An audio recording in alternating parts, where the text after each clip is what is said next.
my God, I almost broke my headphones. Just hey, everybody, Texas Garden Guy here. It is Wednesday, and this is the garden party. This is the garden. Oh, almost dropped my pick again. Oh, sorry. This is the garden party, and we want a garden party with you. We talk about the plants we grow and some things you might not know. The garden party. All right, Phil, introduce yourself, dude. Hey everybody, it's your favorite plant parent and regular parent, and I am back here in my favorite place to decompress and talk about plants for more than 5 minutes. Podcast, garden party. Awesome. Absolutely, dude. Well, we have a returning. Well, sorry, we have our third. We have our third host. Our third host, and we're making it official. I will have a new banner, a new logo, and everything. But Des, welcome back again. We love having you on. Thank you for being our third host on the garden party. We love you. Hello, thank you. Thank you so much. I love being here. It's a lot of fun. Wednesdays are awesome. Seriously. Absolutely. Yeah. And we love seeing the spider collection and all the good stuff behind. Oh my it too, goodness. So. Yeah. Well, hopefully I'm about to change my whole podcast setup actually. Very excited. Get like, because I'm kind of in a corner here between a doorway and some cool stuff. So. I was doing the closet door thing for a little bit too, and I had to change it. It was driving me nuts. Yeah. Yes. Oh yeah. Except you're so symmetrical, you know. Oh my goodness. Yes. Phil's gonna step his game up. He has to get a fake brick wall soon for his closet. I'm gonna get one big fig leaf. There you go. Nice. Absolutely. Giant tree. Well, we have a very special returning guest with us tonight. We had such an amazing time last time he was on that I wanted to, when he came back on, I wanted to make a special occasion. And what better occasion can you think of Thanksgiving, talking about what we're thankful for and, how great it is to, be living this life we're living right now. But welcome back, Garden Marcus, man. Thanks for coming on. Hey, thanks for having me. Yeah, man. Real quick, if no one's familiar with Garden Marcus, go ahead and introduce yourself and let everybody know what you do. I'm Garden Marcus, and I inspire and motivate people. I use plant metaphors as Garden Marcus to help people think about themselves on all three levels, mind, body, and spirit, to ensure that they are building stronger communities and healthier environments with every choice they make. Absolutely, man. Basically, how to grow. Yeah. Yes, I am the author of How to Grow and Seasons of Growth, which just came out in September. And I am very fortunate. I am an internationally published author of some personal growth material that is out there helping people change lives. So I feel very fortunate to be in the position I'm in, and I get to come and hang out with you guys and chat about life and about good things. Yeah. Oh, well, we're so blessed. Thank you for coming on again. This is awesome. Yes, we love it. Last time you were on, once we get to know you, and now when I go in my garden, I can't unthink about my relationship with the plants and the deeper reason why I like gardening, I guess, is the real theme. And so I'm like, okay, I can't not think about this. So you go in there, and now you just every time I'm out there, yes, even last night I had a half an hour from 8:30 to 9 after my kids went to sleep. That was the only time I had it in the dark, and I went out and I still just was wet socks. It had just rained. I just walked around in my socks, messed around out there, and nice. I came back in filling up my tank of gratitude, and that was something even if you get that little amount, it's still worth it. And absolutely. I love it. That's where it's at. Yeah, I've found myself doing the same thing, and it's one of those things I wish more people would stop and smell the roses type of thing. And it's what that metaphor really stands for is kind of brilliant when you've tapped into it. And it's like the secret garden, you know what I mean? It's always there. It's just whether or not you're going to let yourself go to that space. And I think that we're living in a day and age that's so go, and so bombarded with controversy, even where there's not controversy, is just like the embers of argument are just there. So people are so edgy that they are not seeing the doorway to the garden that's right there in front of them, and they're just missing the opportunity to stop for a moment and balance and center themselves. 100%. 100%. It's very much like sorry, Des, go. Oh, I was gonna say, like, I have a little mini hair salon. I do hair, for a day job or whatever, and it's full of plants.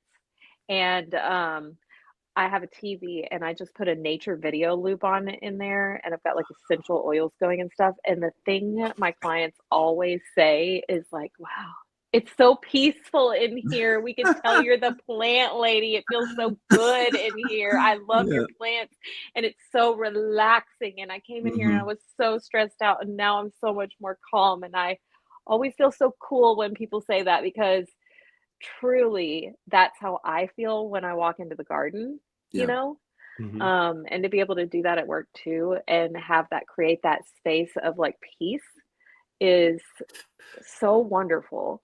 And important. It's an invaluable service to humanity currently. I have I have this huge monstera in my window at work, and I'll be like, my back will be to my clients, and I'll be like mixing some color or whatever, and sometimes I'll see them like touching one of the leaves. They'll like reach over, they'll just touch the leaves, and I love it. Every time I'm like, look how I got you to come in here and touch a plant today. Oh yeah, it's like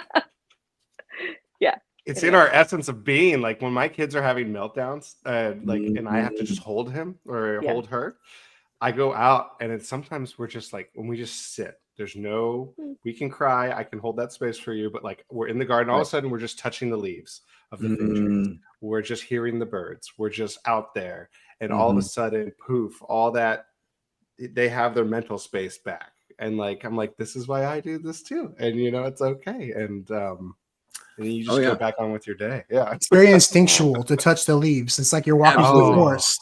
It's very instinctual to touch everything, like. Yep. You don't lose that instinct. I've done workshops with people who are in their teens. I've done workshops with people who are in their 20s, 30s, and 40s. I've done workshops with people 50s, 60s, and 70s. And I've actually had the luxury of working close with people in their 80s and 90s. So like, I've worked with every generation of our species, and every single generation has the same instinct when we go back to the peaceful part of ourselves, the curious part of ourselves, the part that's present. Interacting with nature is just so natural. You don't even think about it. And it's not something that is harmful to the plant. The amount of times I've watched it be really dainty and just be like, oh, I'm just wanting to connect and not know subconsciously that it's even happening, just not even realize that it's just subconscious taking over, and you're reaching for this thing that has life in it, because that's going to give you some life back. Right. And it's an exchange. It's an exchange. Constant exchange. Yeah. It was really cool. I've been out the running out of daylight is such a thing that I have right now, because the sun is setting later. And so I was forced to take pretty much this whole week off. Because my vacation doesn't roll over. So if I don't use it, I lose it. So I was like, well, my wife's off, so I'll take off and we'll have some time to spend together. And I've honestly been spending most of the time outside, working in my garage and getting my plants ready for, the winter and everything. And and occasionally I have people, I know there's people that live behind me that follow me because they have stopped and talked to me before. Well, this guy pulled over and he was like, man, are you like the garden guy or whatever? And I was like, yeah, man. He goes, can I look at your backyard real quick? I just need like some inspiration. He goes, he goes, we have a couple of raised beds where we're doing like some collard greens and stuff like that. And I was like, yeah, man, come on back. And I take him back, and he's like, dude, you got so much going on. And I was like, yeah, man, it's a lot of work, but if you love what you do, it's not really work. And he was talking to me, and I was telling him about my fig trees. And he was like, "Oh yeah, my grandma used to have a fig tree and stuff like that." And I was like, "Do you have one in your yard?" And he's like, "No." And I was like, "Dude, here. I have like 20 brown turkey figs in my backyard." I was like, "Here you go, dude." I go, "You got a brown turkey fig to go plant." I go put it in the ground today.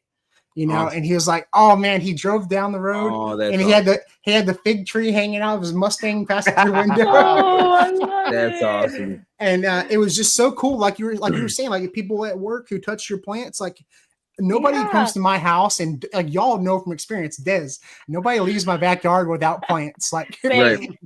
Period.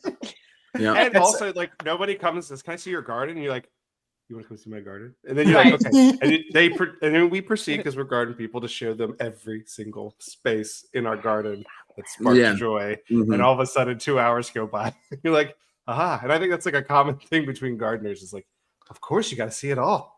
Absolutely. I it's interesting to think about how sharing works, because there's a lot that you've experienced in your space, so there's a lot of experience to share, especially when you've been engaged in that space.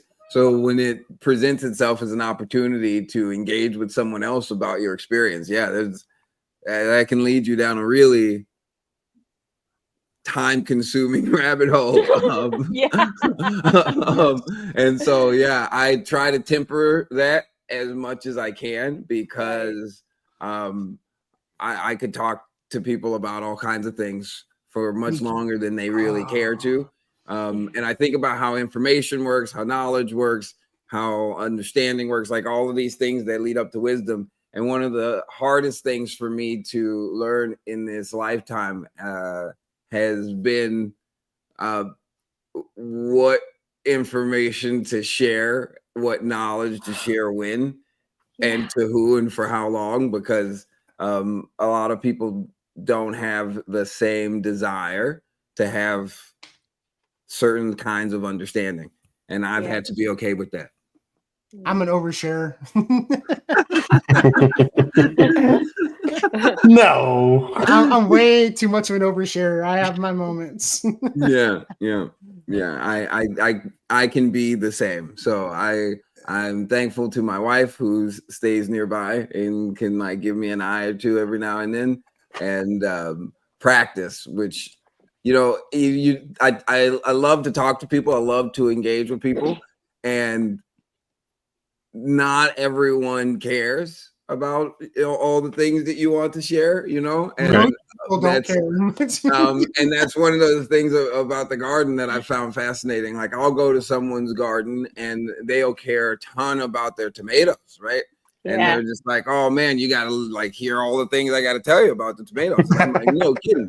Like, that's actually pretty incredible. I had no idea about the depths and about the layers. And then I'm over there eyeing the single monstera they got right in the back corner. And I'm like, "Well, you know what I mean? What about that plant you got over there?" It's like, oh. Yes. So it's just interesting how life works. So just to hear you say that, and I was just thinking about how many gardens I've been toured around, and where in the tour they lost me. And then I'll realize they lost me and be like, "Oh, dude, I got to get back. Like, I'm sorry. I know you care about what you're telling me. You wouldn't be saying it otherwise. Like, I'm sorry. I just got caught on a train of thought somewhere." So I'm the same exact way, dude. Same here. Absolutely. I was thinking about how Dustin is so into desert roses, right? And he's so into them. And he knows so much about them, and he's so knowledgeable, and he's talking about them a lot.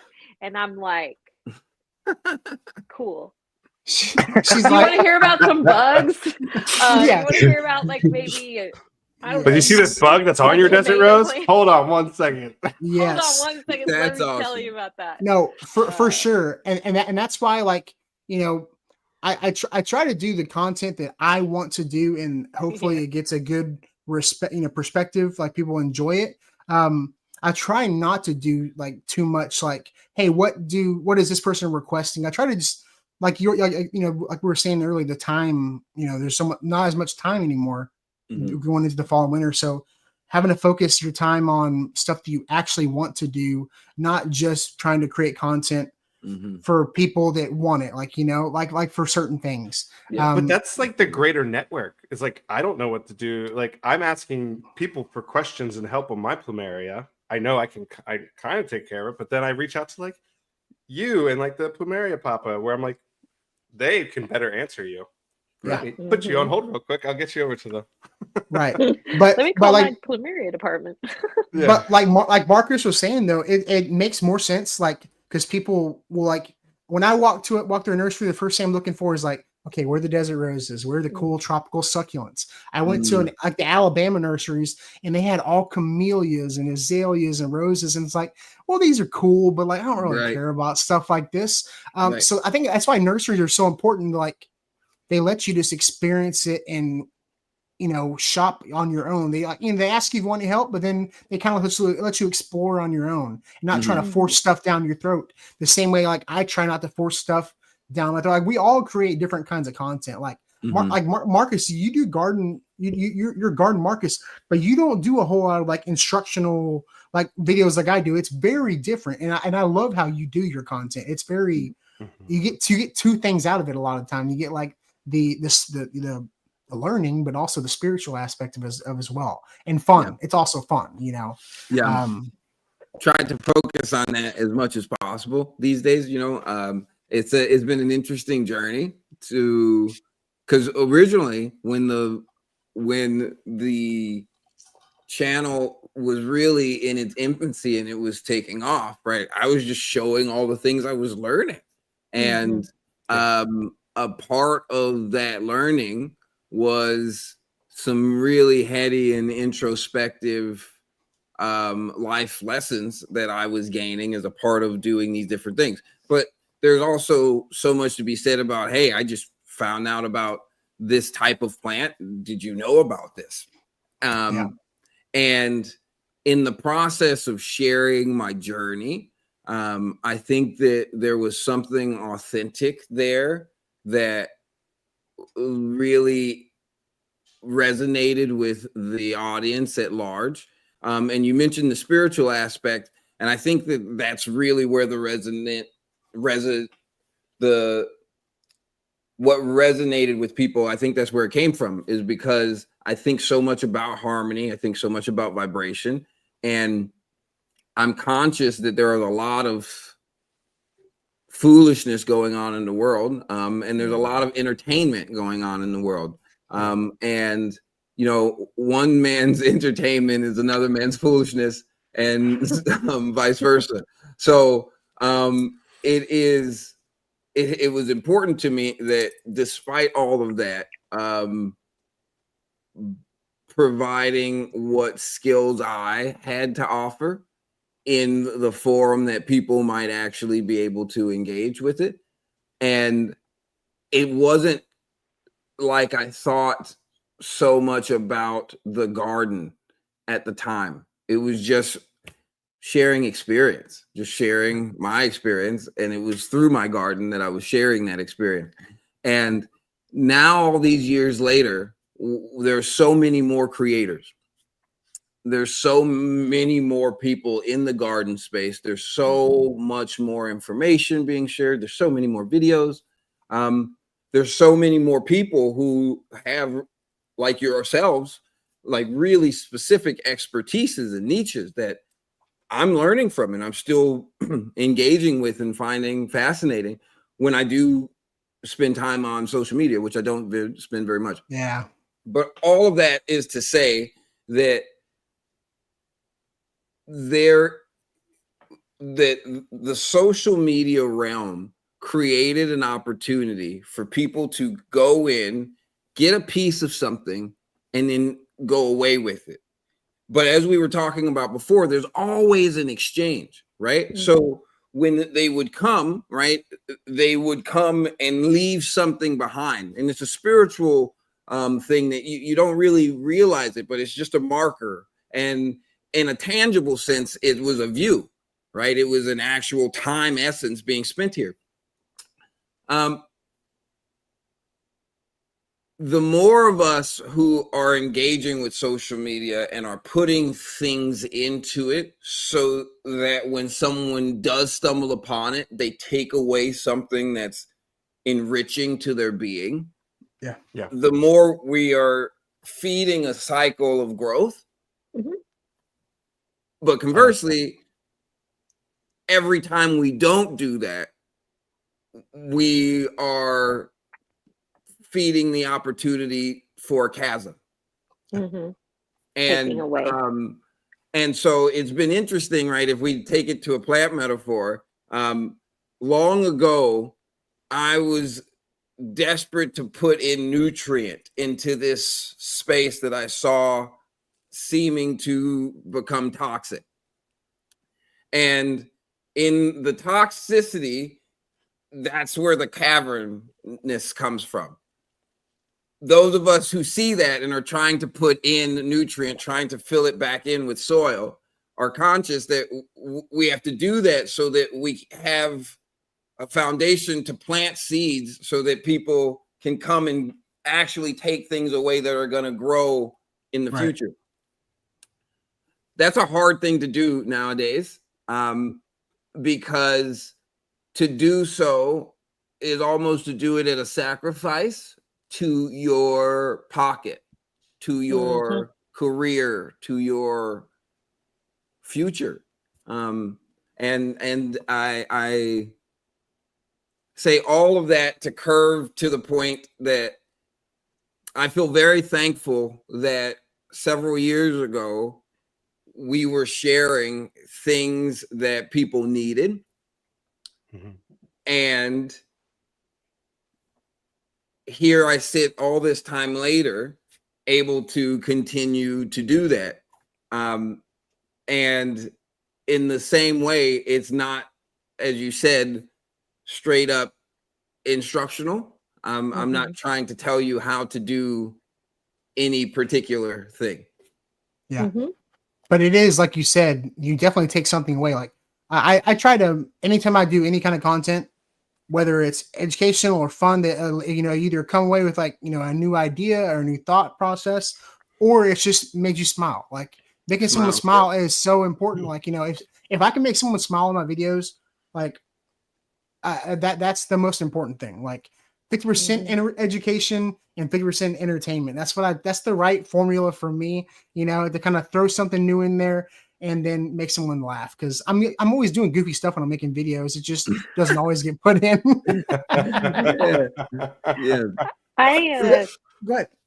I like to always try to be very encouraging with my posts too. Like, I don't know if you guys have seen some of the posts I've been making recently, just about I have not seen anything. butterflies and a different way to look at caterpillars and how we might change the way we speak of them, so we have a better understanding of and for them. Or like today, I've been getting a lot of like questions from clients and friends and whatever about excess monarch butterflies hanging around right now, because it's too late in the season for them, but it's just warmer right now. And I've had people say, "Oh, this is my fault. I, didn't cut down my milkweed soon enough." But the reality is that there's always some that don't make the journey, and it's all a part of nature, and you didn't do anything wrong. And the thing that you did right was trying to begin with. So you're still in a net positive there.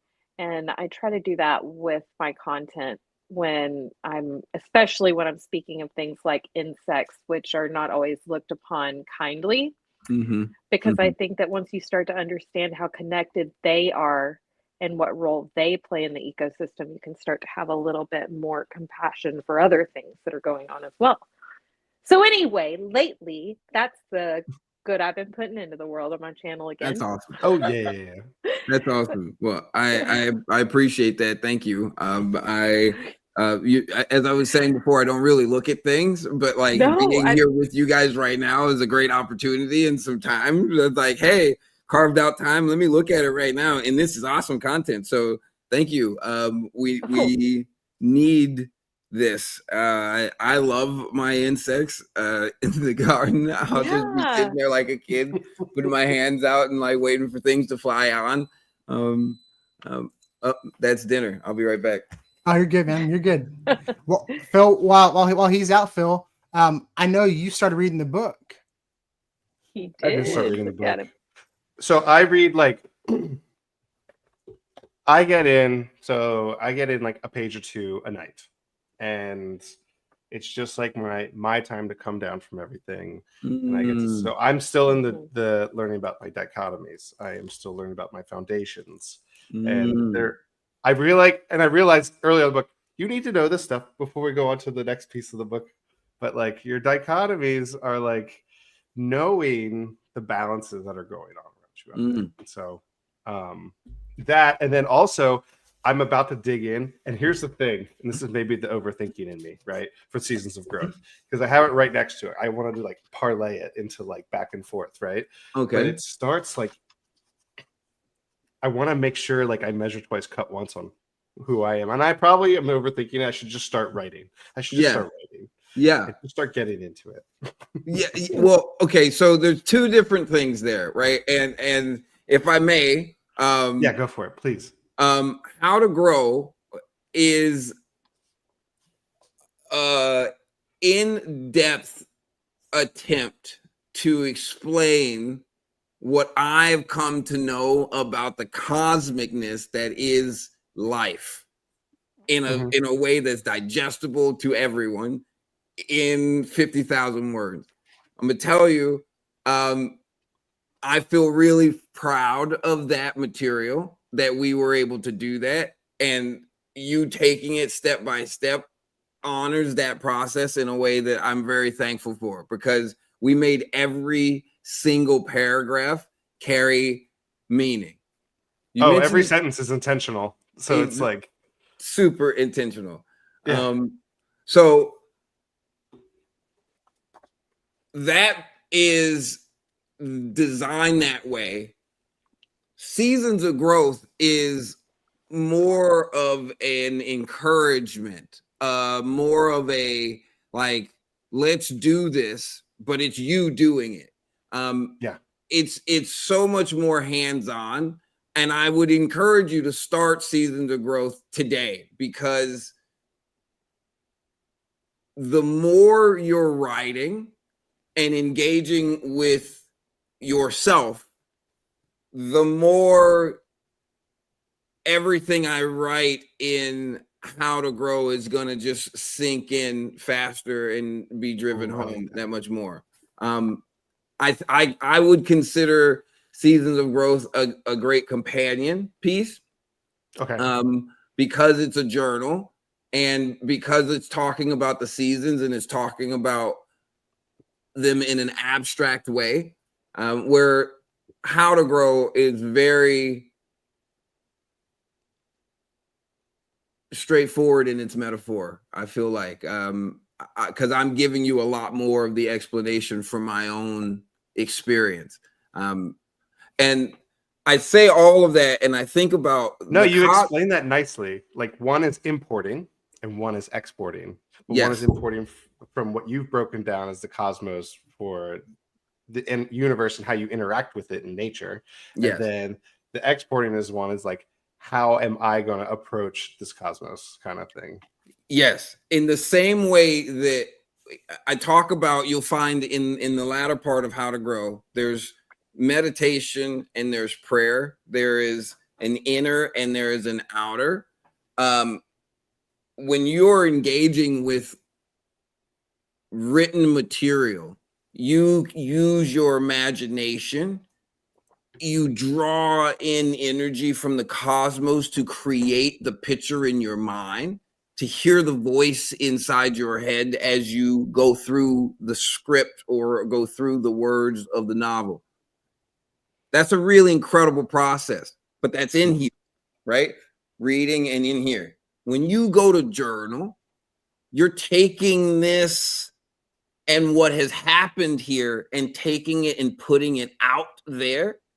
That is a really powerful, powerful practice. Oh, I'm gonna manifest some stuff, aren't I? Like, oh yeah, and it becomes far easier to manifest, because when you think about how prayer works, right? I think one of the chaoses in our universe is that we're not understanding the power of our tongue, the power of vibration, the power of thought, right? So from thought to execution, in here, most people are thinking in words, not picture.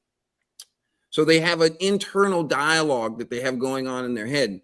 And so and it's a really powerful thing, but you have just as much space inside your mind as there is in the outside of the universe. But you have to be able to travel that far inside your mind to find it. So when you're speaking in words and you haven't actually stopped to analyze, dissect, perfect the words that you're speaking in, well, you're muddling your universe internally. It's going to be very difficult for you to travel externally in the direction you really desire. So your internal voice matters just as much as making sure that you are deliberate in how you exchange with your external voice. If the first thing you do to exchange with your external voice is here, but you have access to tools to let you sort through here, right? So you're not doing yourself any favors, because this is a really powerful thing, and you got to be careful what you say, even if it's in here. Well, this helps you do both. This helps me channel what I'm doing here so that I am really deliberate in what I'm doing here. So creating that visualization, creating that space, like the architecture of it, right, and then putting it out and eloquating it, not just eloquating, but then like writing it down, which always goes back to when I write things down, it helps me memorize things. And so then it definitely doesn't leave my brain after I write it down. I love taking notes. I'm and excited. Down. I love that. Oh, like so good. I had to for like my master's degree. Like it's like writing constantly. I went through a few trees of paper. Well, and so I guess in the season of growth, should we start with winter? Like if we're getting the book right now, I think it starts with fall. I think it depends on where you are in the world, okay, and where you perceive yourself in the seasons. I think we're in fall here in Texas, so I would start with fall. But there are some people who are like, oh man, I'm already in the thick of winter, right? And that says a lot about their mindset, right? But it also should be contingent to their environment. There's some people who are not living according to the seasons of their environment, and that can really upset the balance. Right. Oh, yeah. And well, maybe I have to admit something. I went kicking and screaming into fall/winter a little bit, where I wasn't ready. I wasn't ready for things to slow down. I was like, oh, and then I had to like relent like that control, and I had to be like, no, it's time.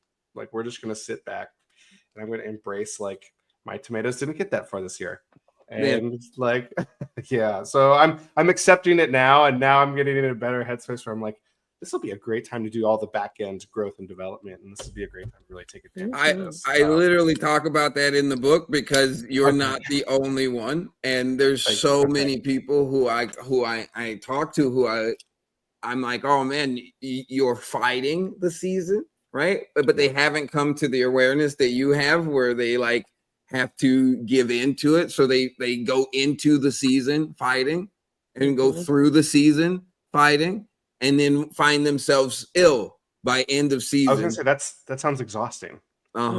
It's exhausting, and the amount of people who wind up exhausted, wind up ill, and are desperate for the next season because they're like, oh, that's going to be the one I'm better in. That's going to be the one that I feel good. That's going to be the one that gives me my release. But it's like, nature did set you up for you to just feel good in that one. You're supposed to be working in this one, right? Like you're supposed to be thinking, collecting, using this one so you are prepared for the next one. But what happens when you don't do that?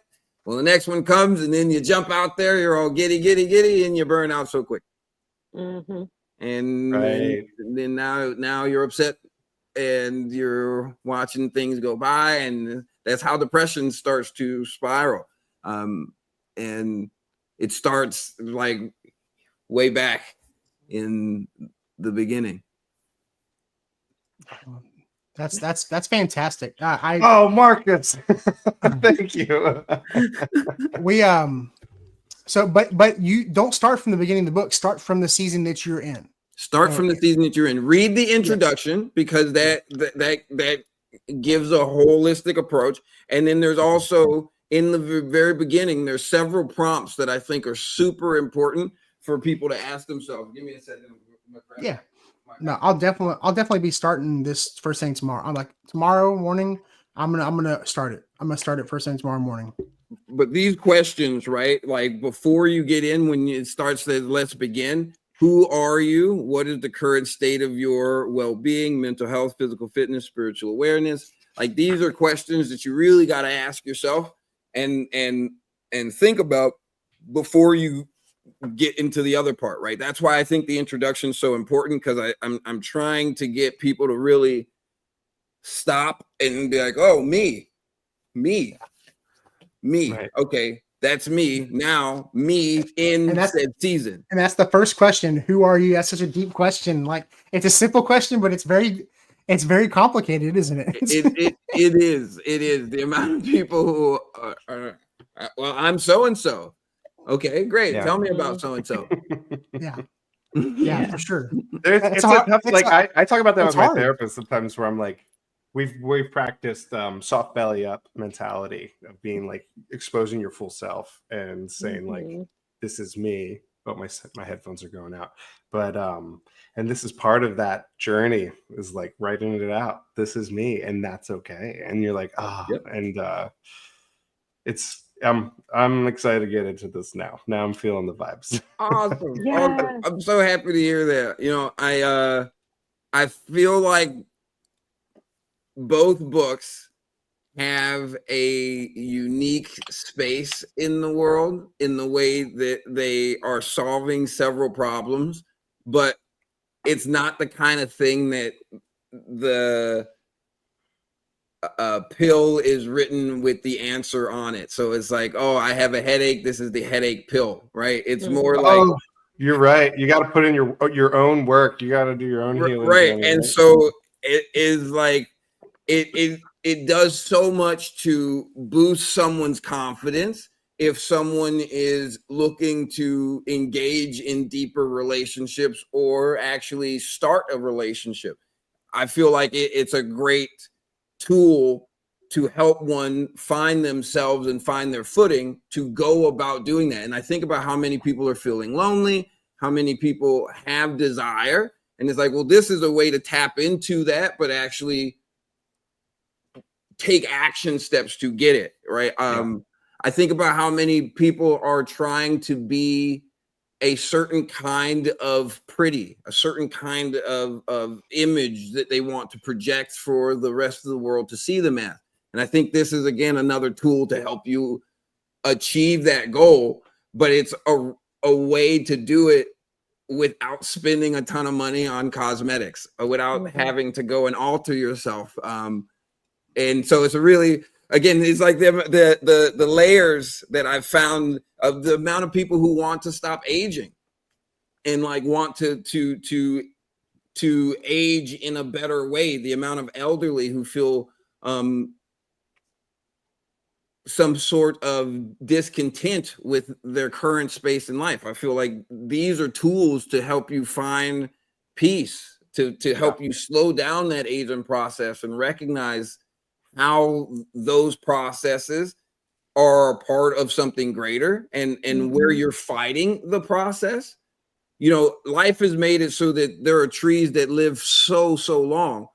If we were living like the trees, we would see we have the potential to live similarly. But where the trees are living with the planet, with the seasons, we're fighting them.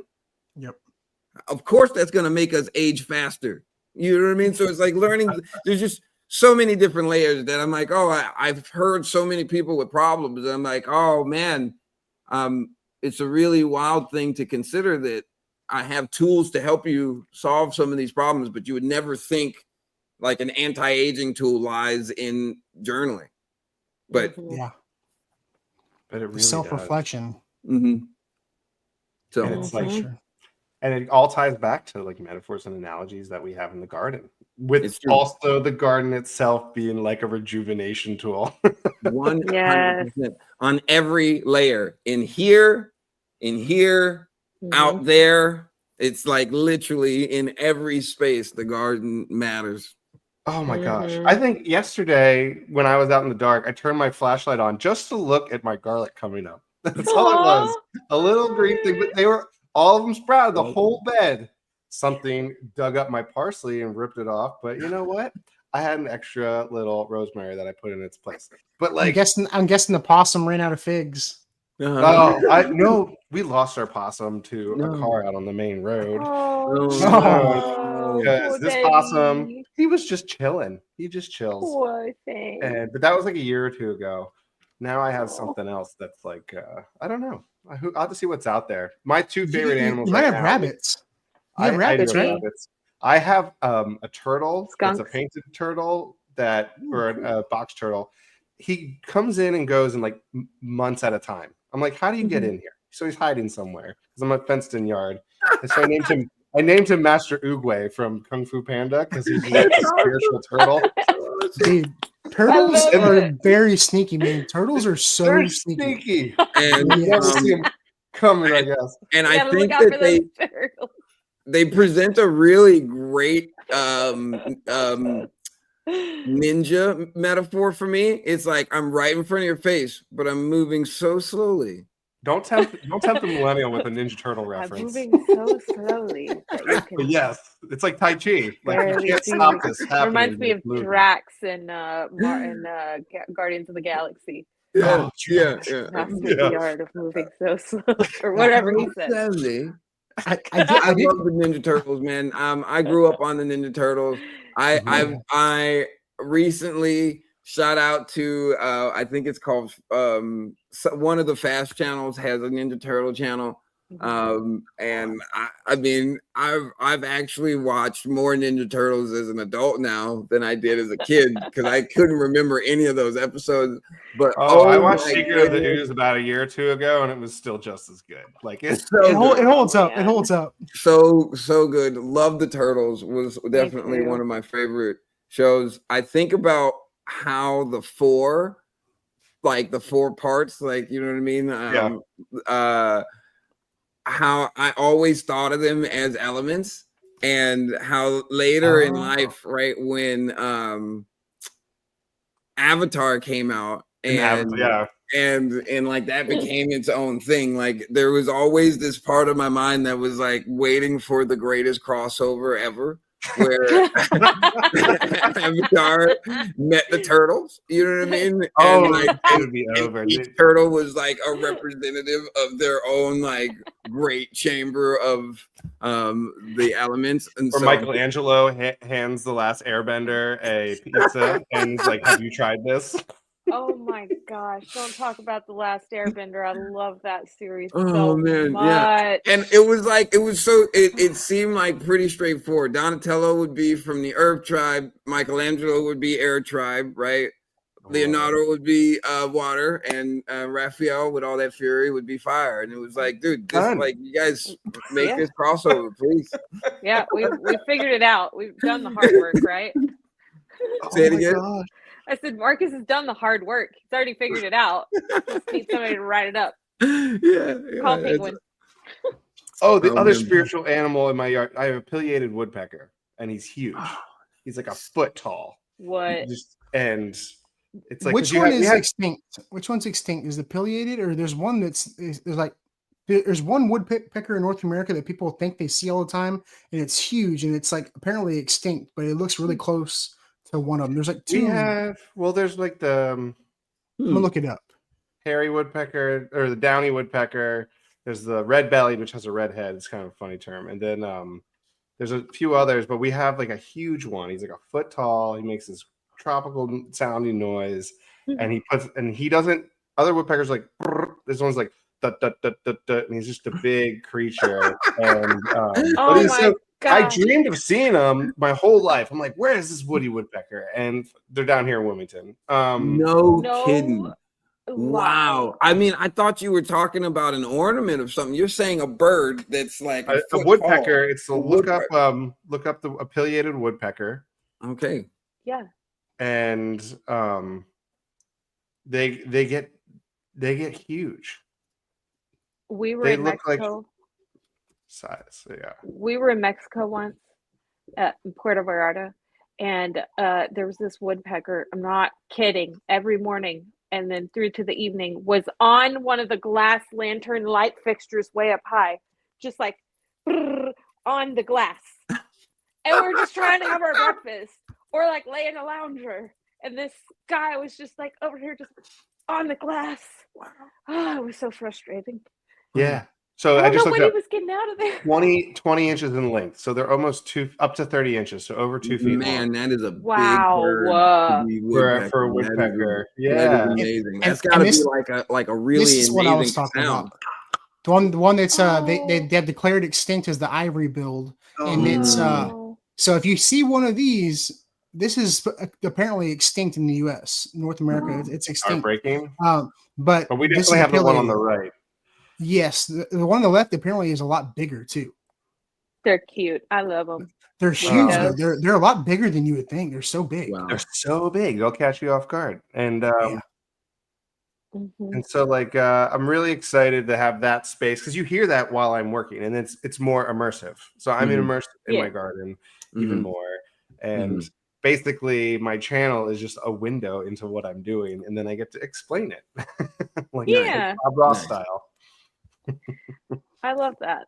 Yeah. Yeah, I got a small woodpecker that shows up, and it's one of the ones that it's a smaller bird, and it makes holes in a circle around the tree, Yeah. and then goes Oh, up yeah. a layer, makes the Mhm. holes in a circle, goes up a layer, and it's like where some of the birds are like making one big hole.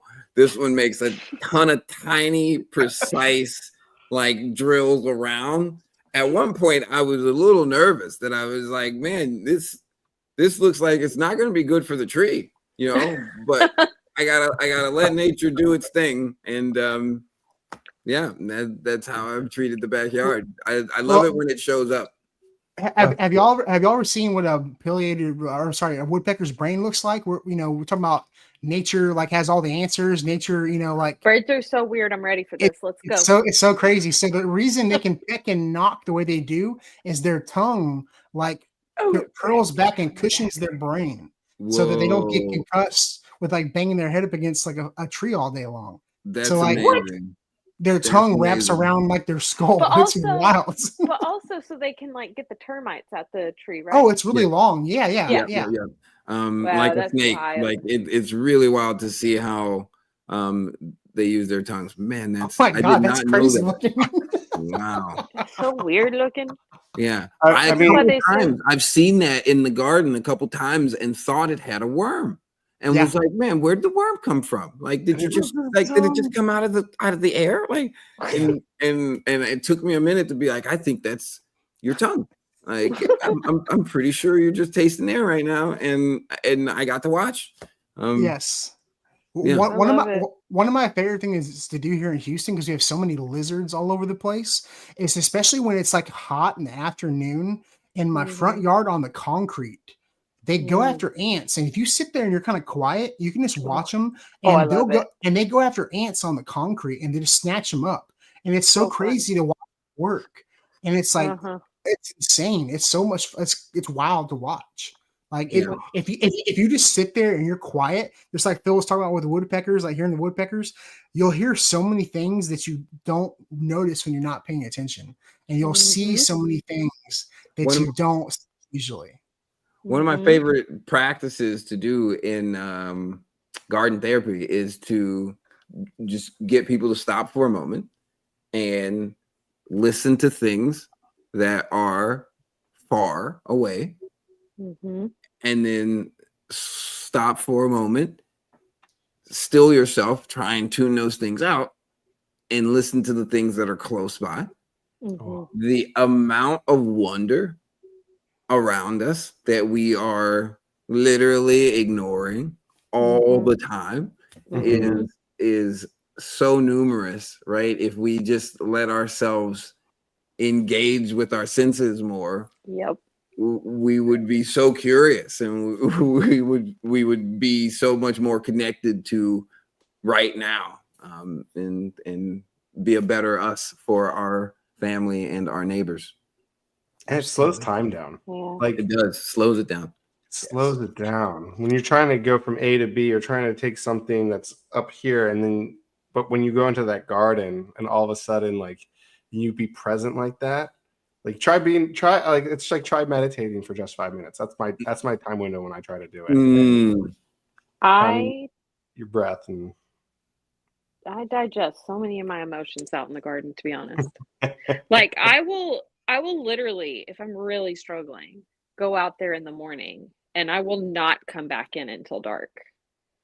Like I might come in to get some more water or something, but I am right back outside. And that doesn't mean I'm actively working all the time. It's just I'm just there for the laying there, you know, and just my eyes closed and just trying to like find that center where I'm listening. Like, what do I hear? Do I hear the wind chimes or the water or, you know, a bee or, you know, a bird, or what kind of bird? Is that my squirrel? Is there another squirrel? And then, hey, what are you guys doing? Don't throw any acorns at me anymore. And then, you know, whatever it is, you know, but in all that time and all that stillness, and the quiet, and even hearing like the school buses or the mailman go by or whatever is just in the neighborhood, the hawks overhead, it just really reminds you that even in some of the most urban places, you can create such a beautiful oasis of breathing room. And I just really wish that I could take that feeling I have inside of me whenever I really experience all of that together and give a piece of it to someone else for them to hold for a minute, and then maybe they could pass that on to even someone else. yeah. And I just like think all the time, you know, like, you know, sometimes your views are like low, like mine are low right now. It's fine. It's fine. But if one person felt better in that moment, just sitting with me in a second where I was like, look at this bee or whatever, then that's got to go somewhere, right? Like I was picking up a prescription earlier too. This is kind of the same thing. And the girl at the window, you know, wasn't like overly warm. She doesn't have to be, you know what I'm saying? But that's fine. And then the pharmacist came up to talk to me and was like, wow, your hair is really pretty. And I said, thank you so much. That's so kind of you. Your hair is pretty. And then she was like, okay. And then here's your, and then the girl came back to the window and she just didn't even really engage with me and put my thing in there. And I just said, I hope you have a wonderful Thanksgiving. And she just immediately had the biggest smile on her face. And she said, thank you so much. Thank you so much. And that one compliment spawned a compliment, which caused another smile. And that's so beautiful. And we could just take lessons from the garden and put them in life. We're deprived of kindness. I'm not one to pretend like nature is not brutal. And nature does not have its sharp edges and its thorns. I'm very conscious that they are real, but there is something to be said about knowing how to make a mature choice so that you're fostering connection, you're fostering community. We're living in a really strange time where kindness is becoming less and less normal. I think that that's really a strange thing, because I can't tell of a time when you had a community with people who inside of the community, the people weren't kind to each other, and it did not lead to some sort of schism or war, right? So quality communities have people who are engaging with each other, and in engaging with each other, you're not going to yell or to gripe. You're going to be kind. You're going to be civil, right? So in a place where we're not doing that, we're treating each other with such apathy and disregard that It's I've found that I'm the anomaly a lot of times when I do things like yourself, and I'm just the nice guy. And people, well, shucks, you're such a nice guy. And I'm I like, get that all the time. The amount of times that the teller or the person on the phone after I've spent an hour trying to get past the automated systems we've created, for what reason, I don't know. Sidebar, if you had anything to do with that, please help us undo it. Okay. We'll just get some new on hold music, Yes, or at least give me an option to not have the music. But anyway, after I get through and I get to someone and the person is dead on the other side, they just sound miserable. And I'm talking to them, and then I'm done, and I'm like, okay, well, thank you. The amount of times that they're like, well, you didn't yell at me, and you were nice to me despite the wait, despite the hold. That's not normal. And I'm like, oh no, I understand. It's not your fault. You didn't make this system. You're working here. What good would it do me to perpetuate negativity to you? I just need your help. We're both going through this. The amount of times they say, 100%. Well, oh my gosh, thank you. What else can I do? I wish I could do more for you. I'm so thankful. You just made my day. Like the amount of times they go out of their way to say thank you because no one's been kind. Yeah. Breaks my heart. I'm like, man, we got to be more kind to each other. I get that. I get it. Yeah. Traffic's the little awful, things are the big and there's things. a lot of things going on, but we got to be kinder. The human element that we're all bound by, that is also part of the whole natural environment. That's like we all have it goes even between like you and Des and Marcus. You guys both put the nail on the head. It's like you take this little thing that you think is great, or that you just want to of course I want to interact with another human with kindness or spread joy, right? And you give it to them and they're like, oh my gosh.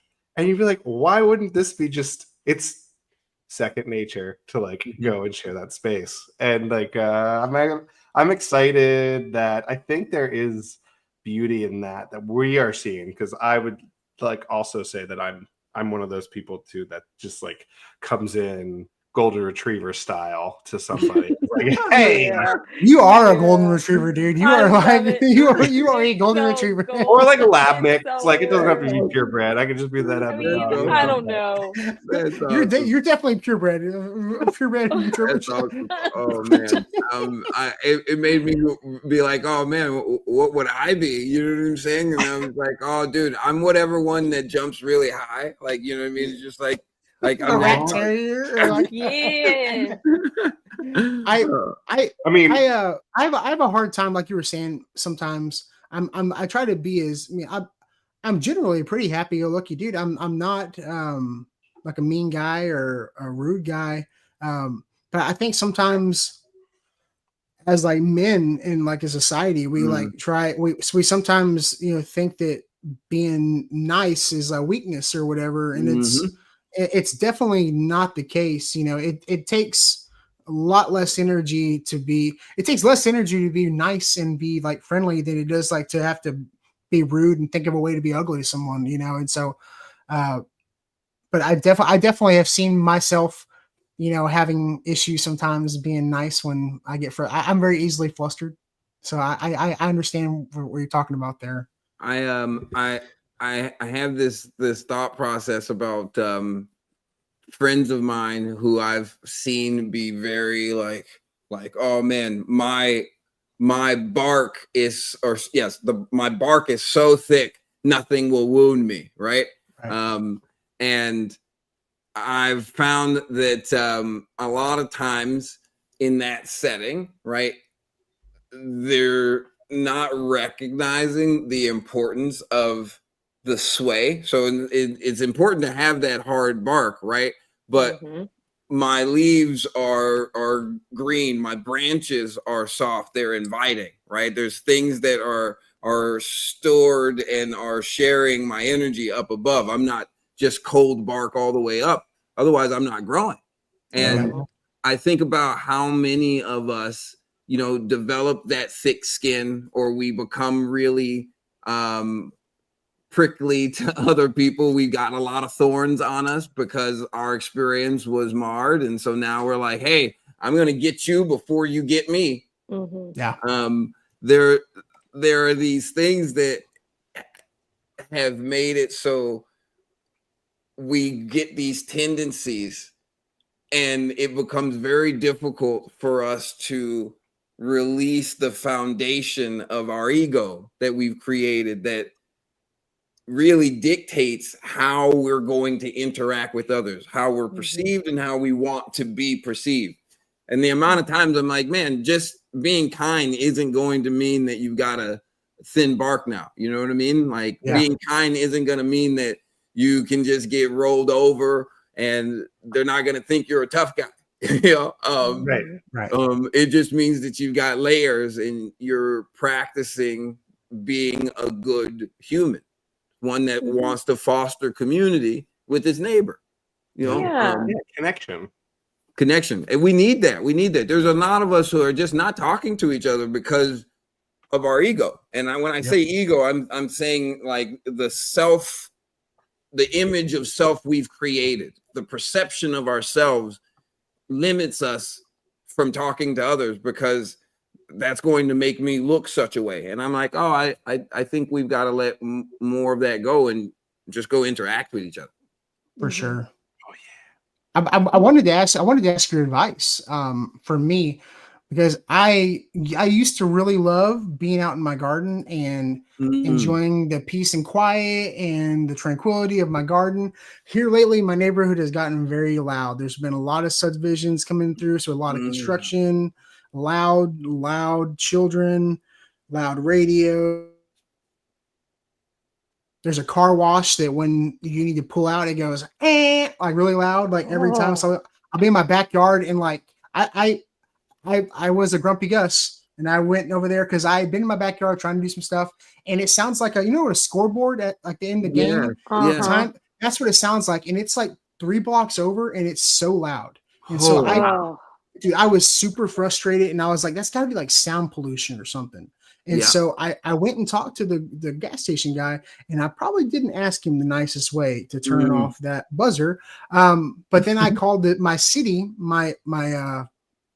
the code enforcer or whatever. And I don't think they did anything about it because it still goes on. But like, what is your advice for someone who's trying to get clarity and focus in a position where it's hard to get like any peace and quiet? Like what is your best advice? Oh man, there's okay. So my best advice is practice. In the same way that we were talking about listening to the things that are close, listening to the things that are far away, the more you practice that skill set, the more you literally can tune things out. Now, there is something to be said about a foghorn blowing like right next to you that's going to be really hard to ignore, right? And what do you do to compensate for the fact that this foghorn is going off? If you can't go and talk to whoever it is, you can't go have a conversation. If they're saying that the foghorn is needed for safety, they said, for some reason, then a part of the chaos that we are living in is the isolation of one individual against the massive entities of the world. But when you start to think about how community works, right? It's like the more people in your community that you have on your side, the easier things become. So in that light, one way is to invite more people collectively to come together to find peace at a certain time. In doing so, you start to find that, well, now we collectively can go and charge other people to try to take this as the time that we're not going to blow a horn, or we're going to take that time to be more conscious. I've seen that happen across the world where collectively people have come together to create a tradition. That tradition has affected their community, and then that changes the entities that are working in those areas. So that's one way, and that's a very long road. The other thought process is thinking about what can I personally do to change my environment. And if I can't do something major, because many of us are limited to our own plot, and I can't, and I've already done my due diligence to go and talk to my neighbors, right? If they are the obstacle, right? Because we don't want the person to put an obstacle, we want them to be a resource. So going and talking to the people is the next thought. When none of those things line up, and I've also been met with a kibosh from talking to or getting the support of many aspects of my community, then I begin to readdress and adapt my routine. At a certain point, I start to say to myself, well, hey, this place isn't for me anymore, right? My vines aren't able to grow the way I need them to. And so what can I do to give myself the support to get my vine upright? Yeah. At that point, I started saying more things to my community. At that point, I start looking for more and more opportunities. At that point, I start planting in other gardens, right? Yeah. And I know I've said a lot of things, and I've tried my best to say them all succinctly. Oh, you're good. I'm just trying to be the avoid. I'm trying to avoid being the guy that has his headphones in all the time. Like it's almost to a point where like I can't be outside doing anything unless I have my noise canceling headphones in, and it's such a bummer because I would love to be listening to like the buzz of the bees, you know, and stuff like that, and I'm missing out on some of the stuff that I really enjoy because I just have so much. But I think which I need to probably meditate. Meditate would probably do. I think that would probably help me, like focus. And if I can focus on one something and not so much on that, and then maybe maybe I'll have to become a total Karen on Facebook, neighborhood watch or whatever. I hate doing that, man. I hate doing that kind of stuff. I don't want to do it. Maybe it's something I can do on my end to kind of fix that. But here's the catch, right? So we're living in a world where the squeaky wheel gets the grease, right? But why are we living in that world? Well, more often than not, it's because people haven't taken time to maintenance the car. So all the wheels have the same amount of grease, right? It's not because we're limited on what grease we have. You see what I'm saying? So in that way, you don't have to be the squeaky wheel, right? You can be the greaser ahead of time and just make sure more people know. And if you come at it that way, well, then it's not so much of a gripe, and it's not so much me being the gripe.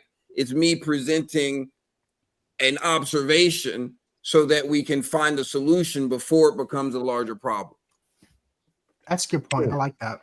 Well, and instead of being a Karen, you could just say, hey, I'm wondering if anybody else has noticed the extra noise. It's great that our neighborhood is growing, our community is getting larger, and I'm just looking to see, is anyone else having this experience in their backyards, and would you be willing to come together to find the solution? Like maybe we get together as a group and ask the car wash if they could somehow turn the volume down on that thing. Exactly. That's the community. And like whatever language you use, the way like Des said that so nicely, is going to all of a sudden like introduce you to like more neighbors that you didn't even know were there, perhaps, and they didn't even know you were there, and all of a sudden like you're gonna have this chance to proliferate something like, yeah, that thing is so darn loud, and all of a sudden one day you'd be surprised what kind of and it makes it so much easier because now you're not alone, right? The isolation has turned into all of a sudden like a much larger community,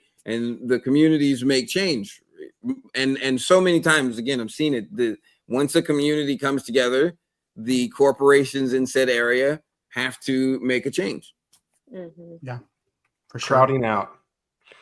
That sounds like okay. So my wife did nutrition for a year before deciding that wasn't the avenue for her, and in graduate school, and a lot of the things they talked about in health and nutrition is not removing the bad stuff, but crowding it out with good stuff. Yep. And so if you're eating all this healthy food, you don't have room for junk food, and so it's kind of like like all of a sudden you make these connections, and before you know it, you have this like nice like community matrix, and it's now crowded out all the BS that may have been in there without even knowing ways to get rid of the BS in the first place, because it's just so crowded out. I think that's a great way to round the thought to what we were talking about with sharing, and then how it ties to social media. If more of us decide to drown out the nonsense with more positive interactions online, then all of a sudden online becomes a tool that we have control over, and we don't have to have the authorities somewhere decide we can't be trusted and have to take the tools away. So in the nature of sharing, I'm hopeful that more of the things like the garden party begin to sprout up and can exist in multiple spaces. So we are plugging and flooding the airways with good. Yeah. Yes. Always seek to uplift. For sure. It's the full circle of bringing the internet and nature back together, because it was all stemmed from the idea of mushroom mycelium, right? Yep. The whole internet concept. But we're not talking about that tonight. I think sometimes that's another podcast. I think sometimes when we have the knee-jerk reaction to like immediately get mad or about something, it's generally because we've made up a story in our own mind about like what the other person's perception of us or this situation is. We just like automatically think that they should know what we know. So like if somebody's making a lot of noise and then you approach, you're like, oh, why are you making so much noise? You're just like already assuming that they know they're making that noise and they might be doing it on purpose or something, in a way. And so something I've always tried to do is just kind of like think, well, you know, I don't know, my client's coming in hot today. It has nothing to do with me. I can choose in this moment to get irritated, or I can wait about 5 minutes after they sit there for a minute, and then I can say, are you all right? Is everything okay? Is there anything I can do to make your experience a little more chill? You know, just like hold a little space for them, and then we can rework the problem. Absolutely. And I think that it's just so easy, especially in a time of screens and separation and keyboards, to not even read a whole thing or even listen to a whole thing before we're already typing our thing. Absolutely. Like we're reactive, personally victimized, whether it resonated with our echo chamber or not, and that's how we react. Exactly. And I just think that is a severe problem, and I hope, just like Marcus said, that we can all get back to some sense of community and just not assume that somebody should know better or should know something, or they're dumb for not knowing something or whatever, and just try to, I don't know. I agree. I think we compassion. Yeah, I agree. We're living in a time it's very reactive, and so because of that reactiveness, I think sympathy and compassion are low supply in the bank. And so I encourage the dichotomy, action versus reaction, as much as I can, because reactions lead to chain reactions, which leads to just negative experiences every single time. But the more proactive you can be, the better off you are. And one of the most proactive things you can do, especially in today's time, is in any confrontation to be objective, to let the situation be speaking past you, not just to you. Because if you stop to let it be just directed at you, you're expected to react, and you put pressure on yourself to react. And so often I find that whoever it is that is blowing up as a result of what's happened collectively to them, and I am at the precipice of the point that they're pushing it through. And when I can understand that, I can let it go past me so that I can be there to actually engage them and calm them down. But if I don't do that, I tend to mirror it, and then we both explode. Yeah. You know what this reminds me of? Coming full circle here. Integrated pest management and gardening. Let's be proactive rather than reactive. Absolutely. Oh, man. Sorry, I just had to. Absolutely. Yeah. We'll have the bugs work for us. Yes, Yes. the best kind of bugs. The best bugs. I don't know if I said it at the beginning of the show. We just like it normally happens, we have a plan of how the podcast is going to go, but like it's so free flowing and open, and like I love talking to you guys. And so so like I lose all track, but like one of the things I wanted to talk about tonight, since we got Thanksgiving tomorrow, you know, Thanksgiving means a lot of different things to a lot of different people.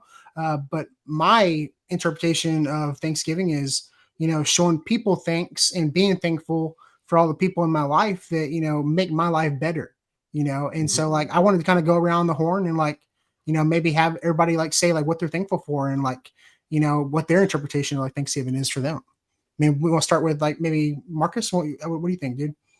Sure. I'm thankful for my wife, the changes she's made to my life, and then my little one. And you know, to have my book come out this year successfully, and to be sharing another layer to help people and engage. And what it means to me is the opportunity to grow with you all versus be in the way of your growth. We're all breathing at the same time. So we're sharing the same air, the same soil, same resources. It's best we work together so we are growing to higher heights and can see those heights from the same canopy. Heck yeah. Absolutely. Yeah. Oh, yeah. We're all may all be in different boats, but we're on the same river going the same way. You know, it's absolutely for sure, man. I love that. And are you done with your book tour? Are you done with your book for the year? Are you done with all that stuff? I don't. I think we're going to Florida here in the next little while, and so we'll be doing some things there. But outside of that, I'm looking forward to settling down to spend some time with some family. Yeah, yes. Tis the that's season. awesome, man. All right, Mr. Phil. What about you, dude? Oh my gosh, I'm very thankful for my family, my wife, my kids, my parents, her parents, my brother. Family is a given foundation, however strong it is, and I'm grateful for mine. Grace and I often say to each other that we're each other's person, and she always is there to see me through the bottoms and the tops. Like, she's my biggest cheerleader. She's my biggest arm to pull me back up. And I just try to reciprocate the best I can. We've been married 9 years. We've known each other for like 18, 19 years now. But man. But so we go back to just she and I go back to our foundation. Even when we argue, we force ourselves to say, above all things, I love you, because we're on the same team. And like so that is really where I get thankful for. And I'm thankful for like my neighbors, because you can't always choose your neighbors, but mine I actually worked out, and like both of them now are eating figs. And that's awesome, dude. We actually had a very much like a hold my beer moment, because my other neighbor had a door through the fence, and my Josh and I were like buds, and he's like, hold my beer. And we went and got a Sawzall, and we shunk. Fence fell over in a 4-foot span, and now we have a door there that our kids run through. So that's awesome, dude. It's fantastic. I love that. Fantastic. So I'm definitely thankful for my immediate community, where for that support of like, Phil, what are you building back there? I'm like, don't worry about it. It's just some big stuff. And that's it. My family, of course. But yeah. Miss Des. I am thankful for all of you, totally. And I'm thankful for my husband and my family. I'm thankful for my garden, and I'm thankful for the people that take the time out of their day to ever listen to anything I have to say. And I'm thankful for all of their feedback, and I can't even tell people really truly how thankful I am for their support, because it's pushed me to be just a more educated, better, kinder, well-rounded person. And I am just so thankful that I get to sit here with really cool people and talk about this stuff with you. And yeah, that's what I'm thankful for. Yeah, Awesome. honestly, Des and Marcus, like Destin, for facilitating the garden party, thank you so much, man, because the past Yeah. year Oh, has dude. been such a some of my biggest connections for support, like the social media community. Like, when I became a content creator, like I have also gotten such good support from everyone I've met along this journey too. And so the network you've brought me and all of us into, Destin, I'm really grateful for, because that's community in and of itself. Yeah, we got to go see agreed. that cool rainforest together and meet Danita. That was awesome. Yeah, it's been a crazy Hang out year, with man. Marcus. This podcast is numbers don't mean everything, I don't pay much attention to the analytics or whatever, but like we're not in the top 10 iTunes podcast charts. I don't care. Everything I do as far as content goes, like this is the most fun and the least amount of work that I do all week long. Like this is so effortless. And so this is like my meditation, my therapy every week, like getting to spend, an hour or so with some, everybody, we all come from different backgrounds with different, different parts of the different economic backgrounds, different geographic backgrounds, and all this crazy stuff. And I've learned so much in the past year or so doing this podcast. It's just been over a year.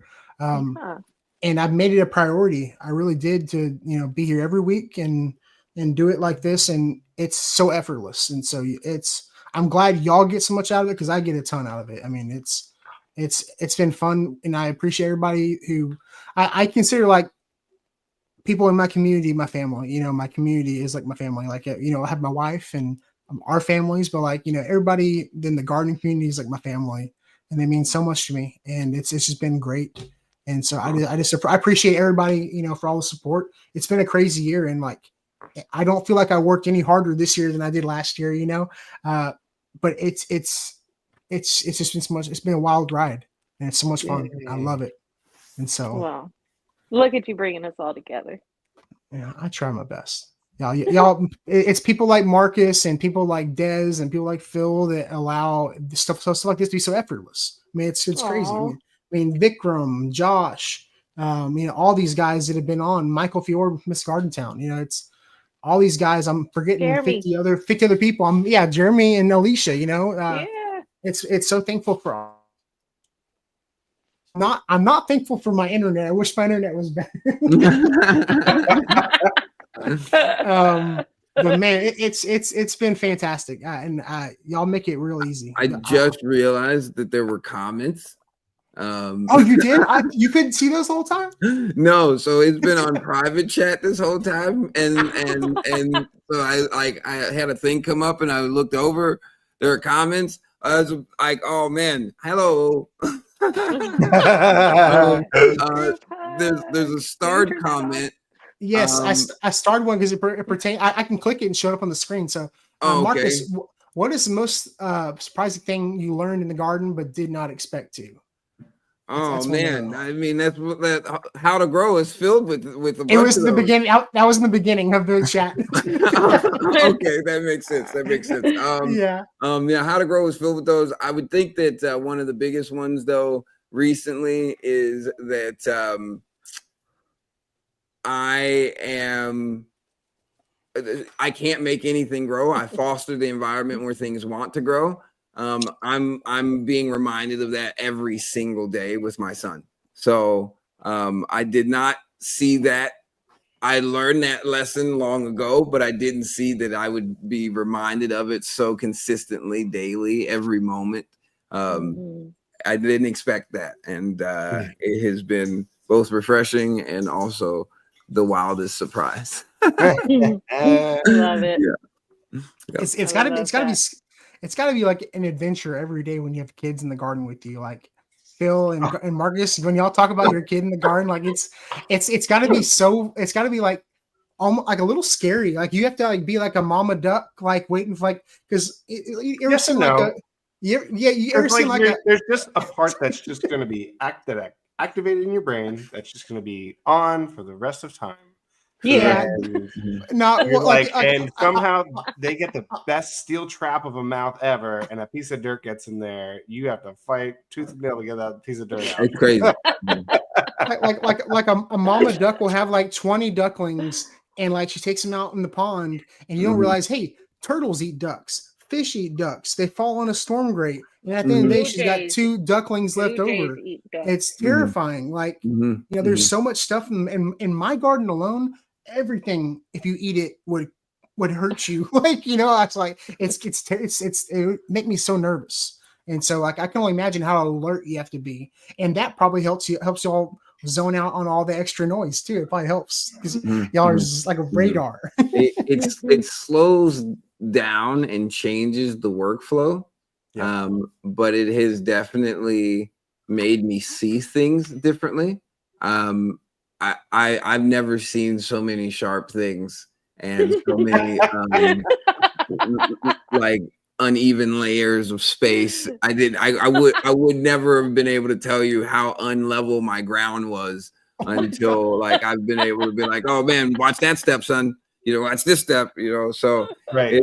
It's been definitely a game changer in terms of my observation, but it's been a blessing at the same time. And as I say that, I feel very fortunate. One more shout out to my amazing wife, because I don't know that I would have had as much fun if she wasn't there helping to watch when the times came. So it's nice to have an extra set of eyes on that person that is just taking in the world as one big mouthful at a time.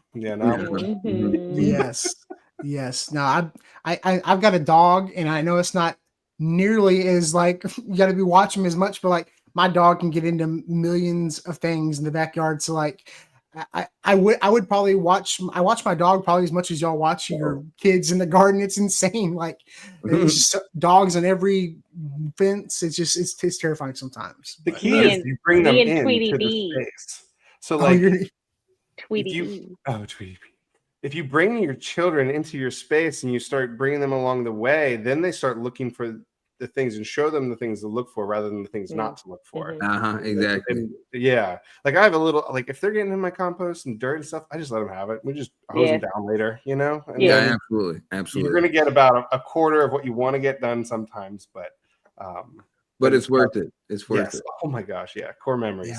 Creative. I ate so much dirt and sand as a kid. It comes out in the doo-doo. It all comes out. It's developing that microbiome in your belly. It helps you digest stuff over time. I'm getting a warning, just so you know. I'm seeing a warning on the screen that the battery is likely to die here on us. You're good, dude. I was about to end it anyway. Real quick. Marcus, I appreciate you being with us, dude. Real quick, let everybody know what you got going on, what you got coming up, where they can find you. So I've got several things going on in the world right now. We're preparing to do a really special engagement for Black History Month. So check out gardenmarcus.com if you want to learn more about what's going on in the Garden Marcus world. And you can go check out Seasons of Growth and How to Grow at any bookstore or library anywhere. So I hope those tools are useful to you and help you grow with every season. Fantastic. Thank you so much for being with us. Phil, real quick, let everybody know what you got coming on. What you got going on, dude? I am settling in for winter, but I got fig cuttings coming up because I have to prune on my fig trees. And I'm going to wait till the end of December because we have a big freeze coming through, and hopefully everything goes dormant then. and I can get my cuttings out to anyone who wants cuttings at the probably like right before Christmas. I'll start sending out listings for available cuttings, and then I'll be propagating come the new year. Awesome. Nice. Awesome, Nice. dude. Des, let everybody know what you got going on, what you got coming up. I'm talking about pollinators a lot right now. I'm hoping to inspire you to consider planting a spring pollinator garden. I'm also going to be planning out my vegetable garden that I've been working on, because we're going to be doing a whole new layout. So basically that. Awesome. And also whatever Fantastic. shenanigan I decide to get into, or word of encouragement I might think up. Awesome. I have no events coming up. I'm done for the year until January. But you can find me everywhere, Texas Garden Guy. Follow Gardening with Des.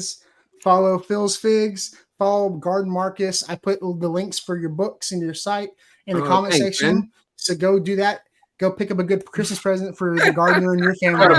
Yeah. Like, you're gonna want to go here and there. Sorry, but thank y'all so much, guys. I appreciate you being on, and we'll see you next Wednesday for the garden party next week. Yeah, thanks for having me, guys. Have a great rest of your night.